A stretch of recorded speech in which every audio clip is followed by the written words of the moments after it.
Con un vasto recorrido en la interpretación, representando a más de 100 personajes para teatro, cine y televisión, desde el año 2000 se ha dedicado a entrenarse como intérprete al iniciar sus estudios en la escuela Réplica Teatro, y desde entonces no ha cesado en la adquisición constante de nuevos conocimientos, como el clown, cabaret, verso, combate escénico, canto, entrenamiento interpretativo, entrenamiento en viewpoints y Suzuki, entre muchos más.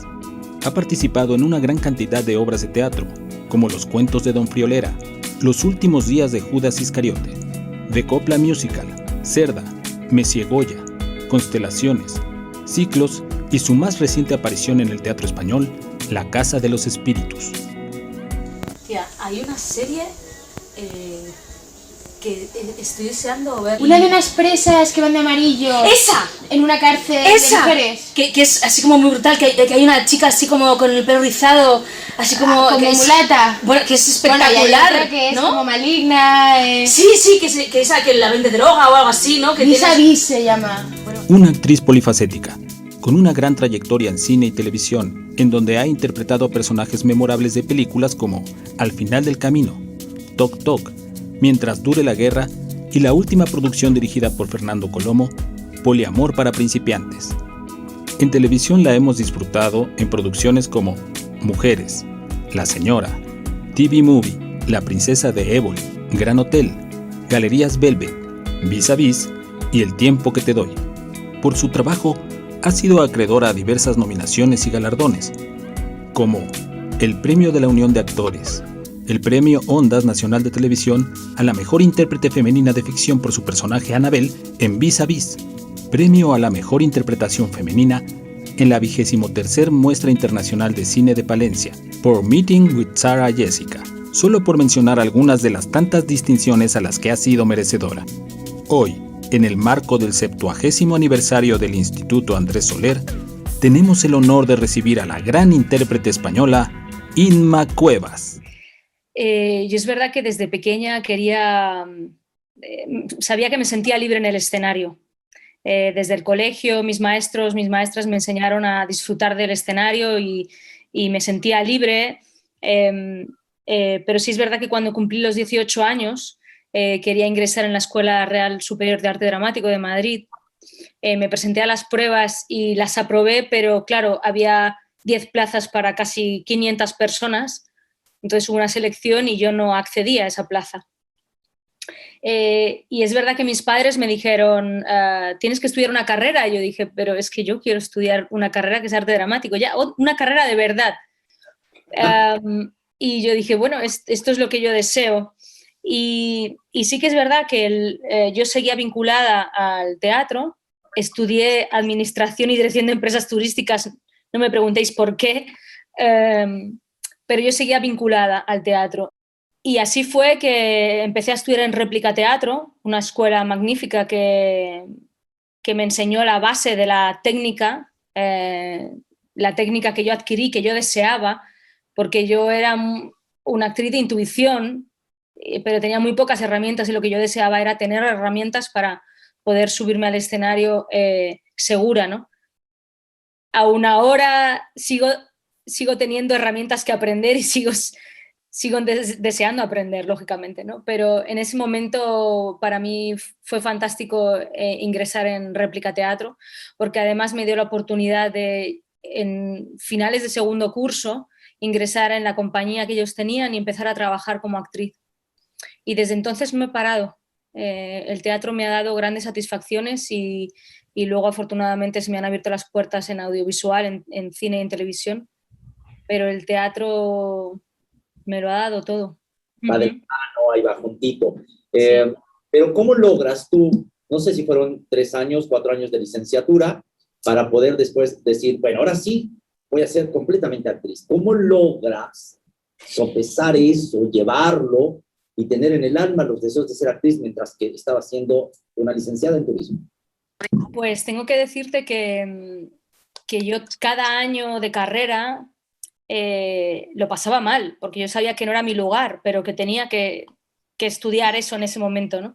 Y es verdad que no tenía la fuerza suficiente como para decidir lo dejo, lo abandono, ¿no? Yo intento ser muy obediente en la vida y cumplir las cosas, aunque a veces es verdad que nunca termino nada a veces, ¿no?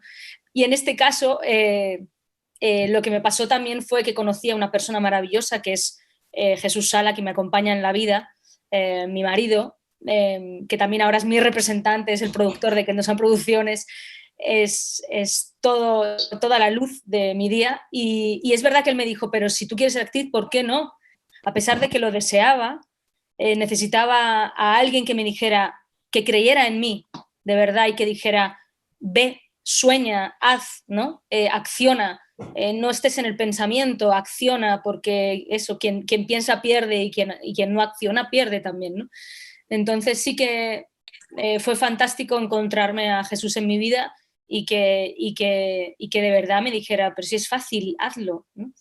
Y luego lo demás fue fácil en el sentido de que cuando sabes lo que quieres, eh, todo fluye. Claro que es una carrera difícil porque no todos los días tienes alegrías, pero hay que trabajar mucho y es verdad que disfrutaba mucho de madrugar por la mañana temprano e ir a clase, ¿no? Estaba deseando siempre ir a clase y disfruté mucho de esa época de estudiante, de cada minuto en el que yo aprendí todo lo que deseaba.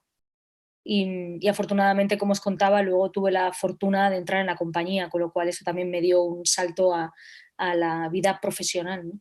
No paras de estudiar, mi amor. ¿Cómo es eso? O sea, estaría padre que nos ayudaras a entender la necesidad y el por qué y para qué tiene que estudiar todo el tiempo el actor y sobre todo el actor en formación. Porque yo, en mi caso, creo que cuantas más herramientas tienes en la vida, ya no solo es estudiar, que sí, materias como canto, baile, no sé, idiomas, esgrima, pintura, sino también aprender de la vida, ¿no? Pero uno tiene que tener, creo, yo intento tener cuantas más herramientas mejor para luego poder enriquecer más a mis personajes, para poder entenderlos, para poder nutrirlos de cosas nuevas. Creo que es una profesión muy competitiva. Yo intento no competir nunca porque no sé, pero intento estar lo más formada posible para tener más oportunidades. Y porque disfruto mucho del aprendizaje, disfruto mucho de saber, eh, me, me nutre, me hace más feliz también, ¿no? Y creo que es fundamental. Uno nunca deja de aprender en la vida. Como persona, para crecer como persona, para madurar como persona. Y eso, lógicamente, lo llevo al escenario. Y de hecho ahora lo que más deseo es cantar porque me libera, porque me sana. Y bueno, pues ahora llevo unos años sin parar de estar con un profesor de canto porque eso me ayuda a saber más de mi aparato fonador, de mi alma, porque yo cuando voy a clases de canto digo, yo voy como a terapia, yo salgo potenciada, liberada. Creo que cuando uno hace vibrar su cuerpo, cuando uno hace vibrar sus cuerdas vocales y todo su cuerpo vibra, sana. Esta parte de la voz cantada, ¿no? Cantando en musicales que también has hecho, si nos pudieras platicar un poco acerca de eso. En realidad tiene que ver con que a veces los demás creen más en ti que tú de ti misma y yo pues por los rincones voy cantando. De hecho, a veces incluso me pasó en una ocasión que yo tarareo mucho y me acuerdo que una compañera me dijo, ¿qué estás cantando? ¿De quién es eso que cantas? Y le dije, estoy improvisando. Y me dice, o sea, que eres compositora. Y le dije, no, no soy compositora, pero de repente me di cuenta que los demás que me escuchan les suena bonito o les suena interesante, ¿no? Y yo creo que fue así como de repente, también sin yo quererlo, hubo un año que estaba en Londres y bueno, tenía un compañero, director, que él es cantante, él es director de musicales y estaba haciendo castings para su próxima producción. Entonces me pidió que yo le diera las réplicas, ¿no? a los actores y actrices que estaban preparándose los castings. Y entonces yo empecé a darle las réplicas y después de una semana me dijo, no encuentro a los actores, o sea, no encuentro a esta actriz, ¿por qué no lo haces tú? Y yo le dije, ¿yo qué voy a hacer? ¿Cómo voy a cantar en este musical? Pues al final lo hice y hay algo de... yo no era capaz de pensar que podía hacerlo, pero fue una experiencia maravillosa. Trabajar allí con gente de todos los países, cantando copla en inglés, fue algo muy divertido. Y entonces a partir de ahí yo empecé a creerme que podía hacerlo. Ya había tomado clases de canto, de vez en cuando seguía cantando, y fue así que luego cuando llegué a Madrid, con todo el material que había adquirido en Londres, pues hubo compañías que se interesaron por mí a ese nivel, a nivel como actriz cantante. Y es verdad que me pasó en una época en la que en Madrid empezaron a surgir muchas salas alternativas. Entonces yo empecé a trabajar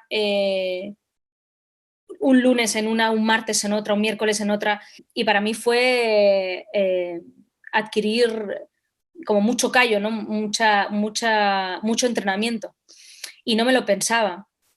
Por eso también hay algo de que durante poco tiempo he trabajado muchísimo, porque hubo una época en la que hacía 5 obras a la semana, y entre ellas un musical. Entonces yo creo que había algo en mí de inconsciencia, de no parar, de no pensar, y eso me hizo mucho más fuerte y estar mucho más entrenada. Y a partir de ahí pues fui creyéndome un poco también que podía cantar, ¿no?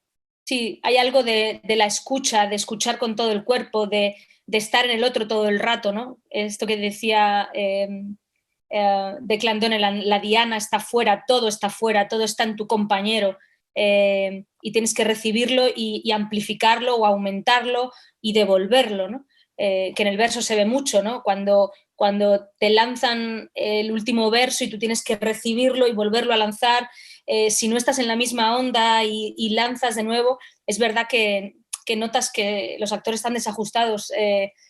Sí, pasa mucho. Además, también se nota mucho cuando un actor está desconectado de la cabeza y del cuerpo, ¿no? Cuando lo que está diciendo no tiene nada que ver con lo que está diciendo su cuerpo. Y a veces no somos conscientes de que eso se nota muchísimo y que el escenario es una lupa gigante que aumenta lo que uno es y lo que le pasa, ¿no? Y efectivamente muchas veces yo me siento en la butaca y veo actores desconectados, que es como yo digo también, ¿no? Actores que están desconectados de su cabeza, de su mente, de su alma, del espíritu y sí, actores desajustados. ¿Logras o cuál es tu método o tu técnica para lograr el ritmo, el tono exacto del personaje y que traspase esa emoción, esa energía a la pantalla? Ya hablando en cuestión de series, no teatral en el escenario, sino en el foro, y que traspase y llegue al público hasta su pantalla, después de la pantalla. ¿Cuál es la manera que tú tienes? ¿Cómo logras eso? Intentando ser súper honesta con lo que hago. También es algo que he entrenado, que he ido aprendiendo.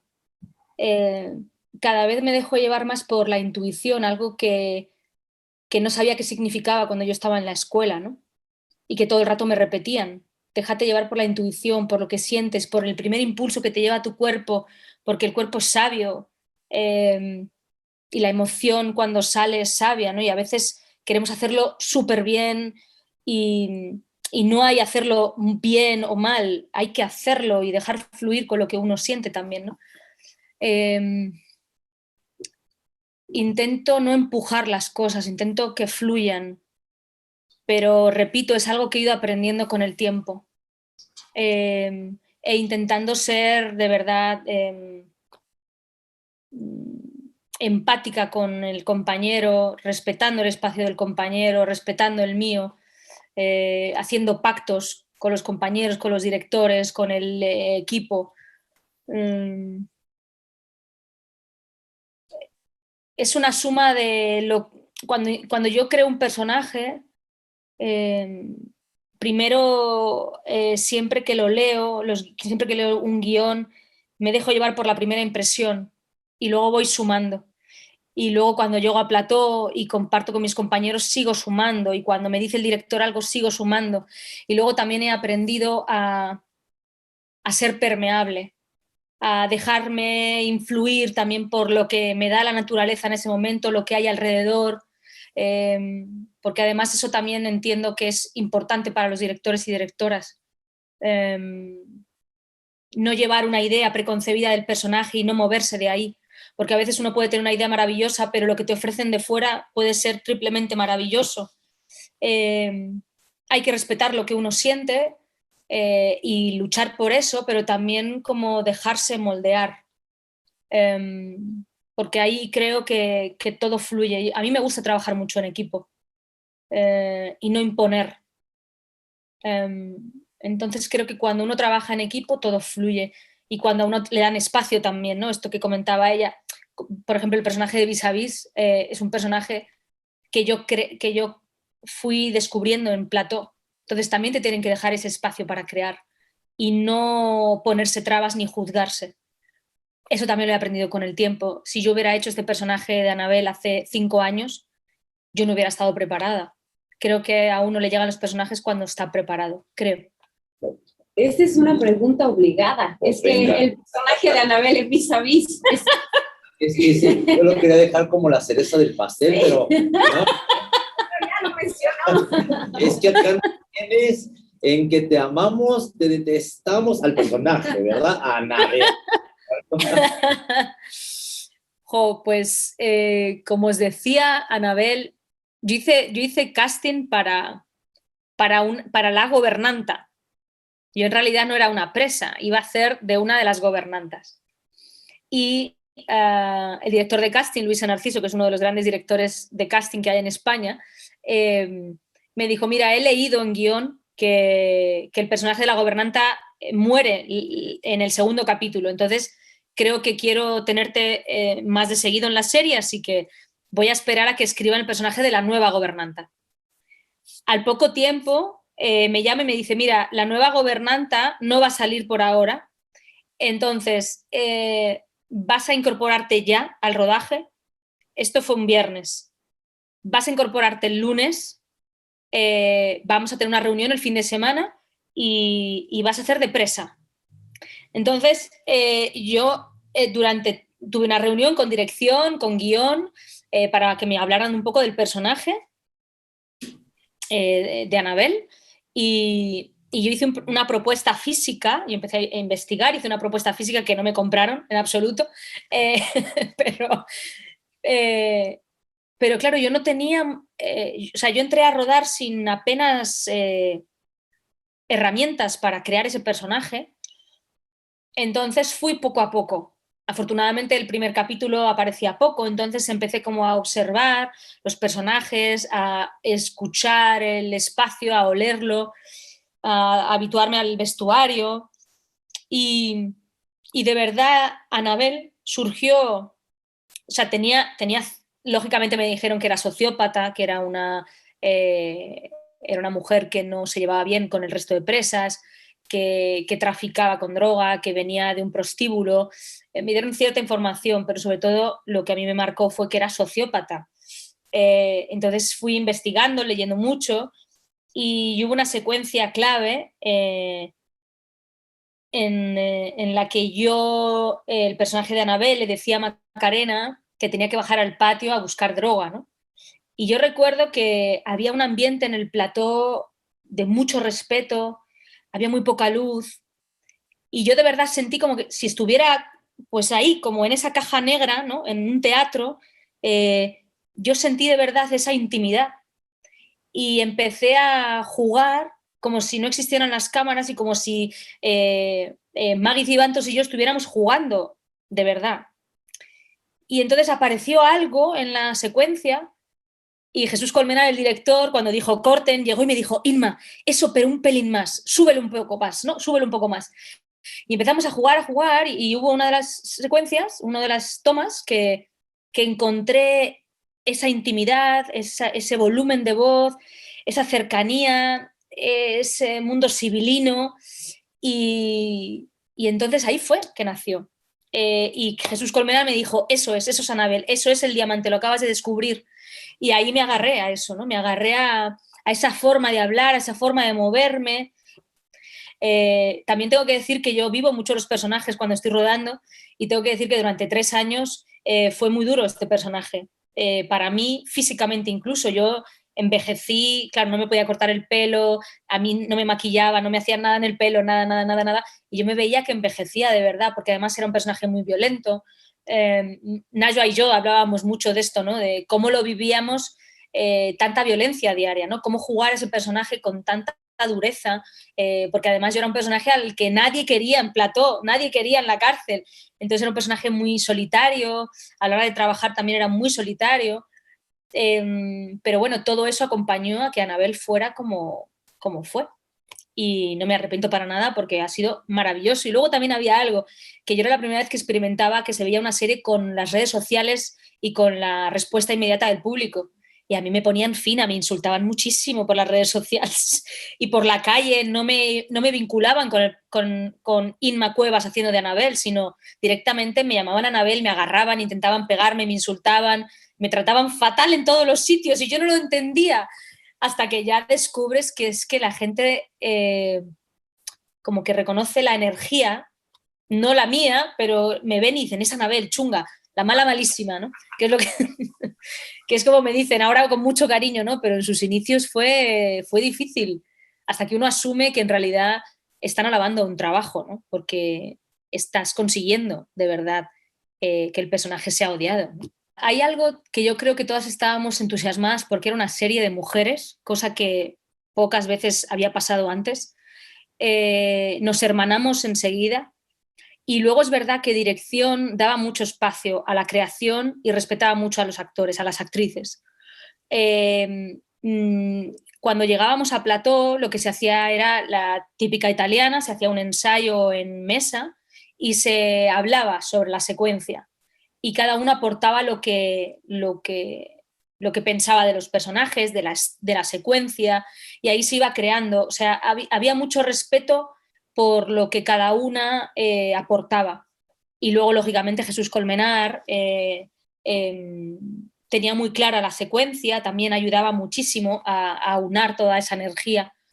Y esto que contabas de los documentales que nosotros llamábamos, de esos pequeños falsos documentales, en realidad a nosotros nos daban como unas guías para caminar a la hora de hacer esos documentales, esos monólogos a cámara, y en realidad prácticamente estaban improvisados, había mucha improvisación. Y nosotros estábamos descubriendo en esos documentales también a los personajes, porque de alguna manera al improvisar hablabas por boca del personaje y si te sentías libre, decías cosas en ese instante que eran oro para los guionistas. Se hacían italianas hasta que no estaba clara la secuencia, no se iba al set. A lo mejor había secuencias que se tardaban en rodarlas 1 hora. No había muchas secuencias al día, a lo mejor había, estoy diciendo ahora, no sé, 7 secuencias al día, que eso no sé ahora si es mucho o poco, pero a veces había 5 secuencias al día. Se tomaba el tiempo para rodar, se tomaba su tiempo.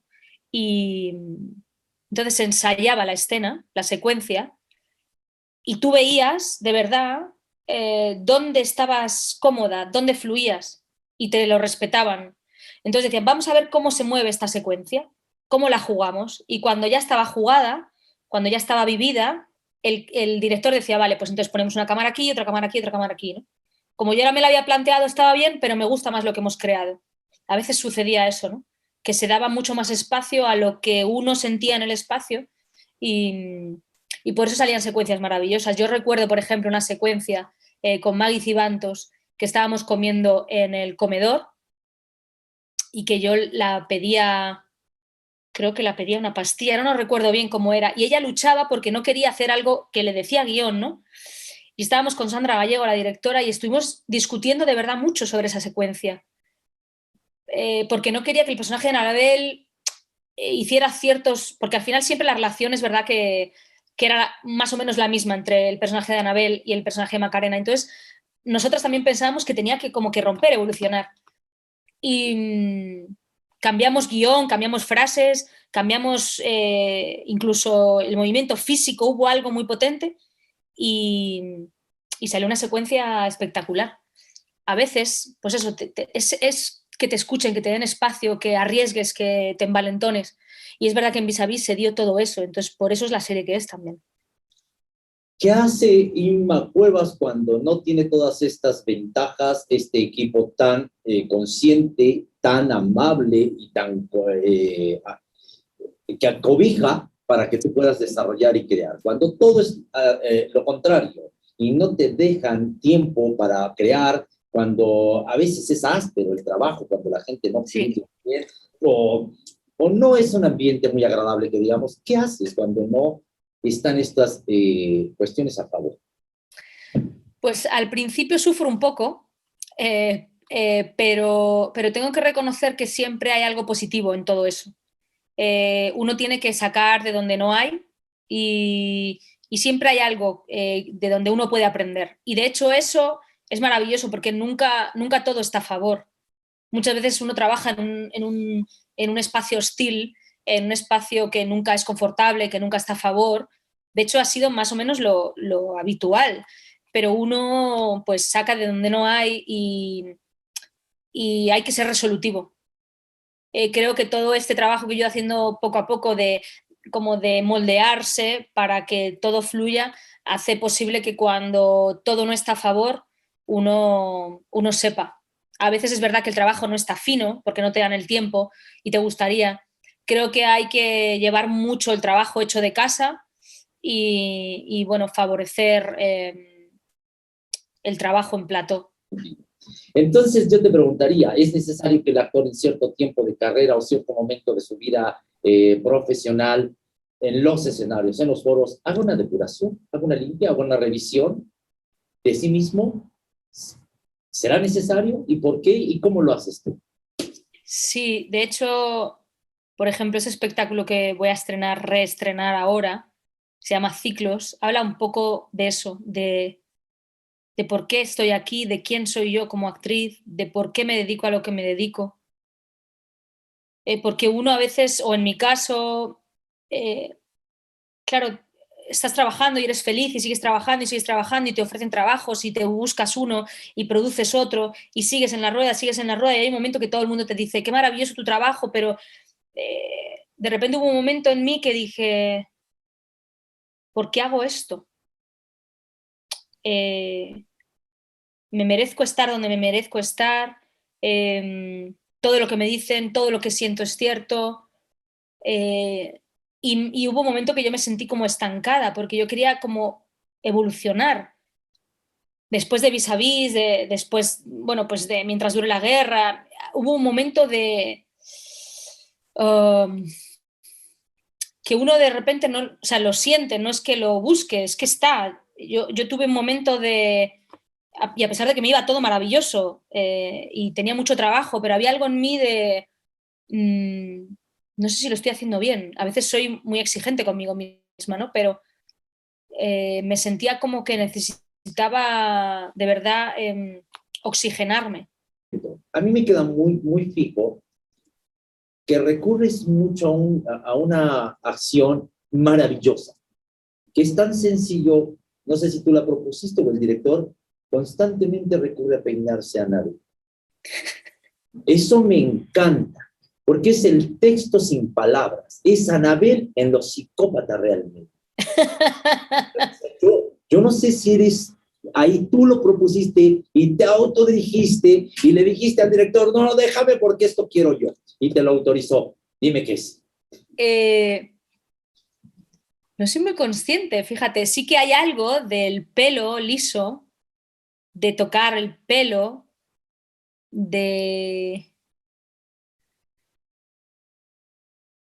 O sea, creo, fíjate que Jesús Colmenar no era... no se metía mucho en esos pequeños detalles, pero sí yo trabajaba con pequeños detalles, con la forma de andar, con la forma de mover las manos, con la forma de tocarme el pelo, con algo que hago con la boca, con la lengua, con morderme el labio. Hay como pequeñas cosas que yo, o como, por ejemplo, ya vestuario, no le dejaba que me vistiera, porque a veces te visten o te ayudan, y yo me inventé que la blusa de Anabel llegaba hasta un lugar, le daba 3 vueltas al puño, no 4 ni 2, 3, porque yo ahí me guardaba cosas. O sea, yo jugaba a pequeños secretos míos que lógicamente a lo mejor el espectador no lo ve, pero yo sí que intentaba llenarlo de pequeños tics, pequeñas formas que yo sé que me ayudaban a que Anabel estuviera ahí. Por ejemplo, que también había algo maravilloso, esa libreta pequeña, con ese lápiz pequeño. Al principio sí que pensábamos que ella pintaba las uñas, pero luego yo decía, no, no hay algo de... Ella no pinta las uñas, vas descubriendo poco a poco, pero sí yo la intenté llenar de pequeños tics, pequeños golpes de personalidad para construirla fuera de mí. Hay algo que para mí es fundamental, que es el calzado del personaje. Porque anda de una manera, porque la energía está en un lugar, porque a lo mejor si andas plano andas de una forma, si andas con tacón andas de otra, la energía está en la cadera, en las rodillas, en la espalda, te yergues más. A mí hay algo que me ayuda muchísimo, el calzado. Y luego la ropa me ayuda también a encontrar esos pequeños tics, o en la lectura de repente, o detalles que dicen los otros personajes de uno. Yo intentaba darle al texto, intentaba estudiarlo mucho y saber de verdad lo que decía y darle la vuelta a todo, quitarle hierro a todo. De hecho, hubo algo que yo descubrí también, que el personaje de Anabel, a pesar de las burradas que decía, yo lo decía como si te estuviera diciendo todo el rato te quiero, ¿no? Con una sonrisa. Yo descubrí que todo lo grave que decía Anabel era desde la sonrisa, por eso era tan cruel. La última secuencia que yo rodé como personaje fue la muerte de Anabel. Entonces yo hice un viaje catártico directamente. O sea, yo me despedí del personaje y me despedí del plató empapada en sangre. Fue muy duro porque, claro, fue muy emocionante también ver cómo se despedía el personaje. También yo me despedía de la serie. Mira, lo pienso, yo no lo veis, pero tengo los pelos de punta ahora mismo. Fue muy emocionante, muy duro, pero también muy liberador. Porque además incluso Sandra Gallego me decía, ¿no? Había el plano final en el que se veía a Anabel tumbada. Claro, yo estaba ardiendo, mi cuerpo estaba vivo, y me habían empapado en agua fría y había algo como que había hecho vapor, yo no sé, el plató, y entonces la secuencia se ve que yo estoy en el suelo tumbada y de mi cuerpo empieza a emanar vapor. Y es como si de repente el alma de Anabel se evaporara, ¿no? Se fuera por el aire, ¿no? Y yo estaba viendo ese plano y yo sentía de alguna manera que se iba y yo me estaba despidiendo de ese personaje.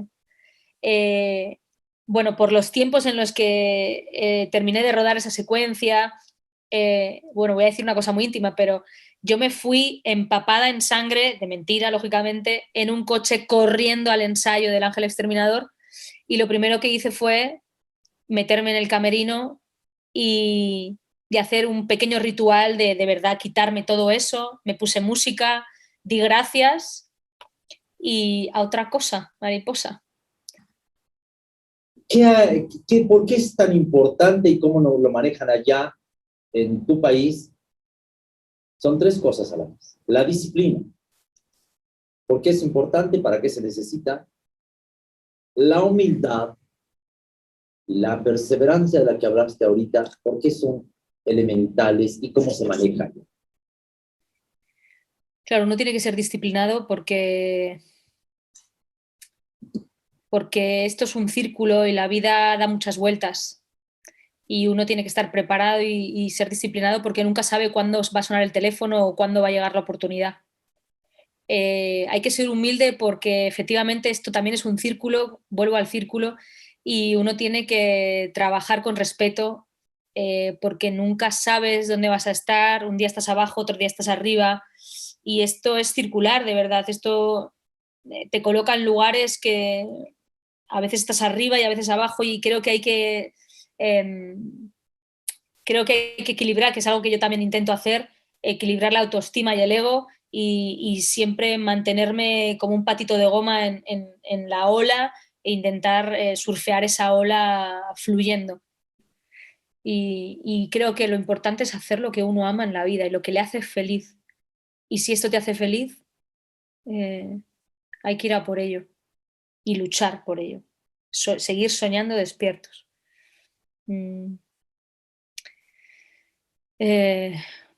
La presión. No, ahí está la pasión. ¿Lo ven? Ahí está la emoción, ahí está la humildad, ahí está el amor a esto. Y yo, es que, caray, me llevas a más, tú das tela para cortar, caray. Ya no lo hagas. Y última, te lo prometo. ¿Por Me qué? encanta. ¿Por qué y para qué ser actriz? Y me callo.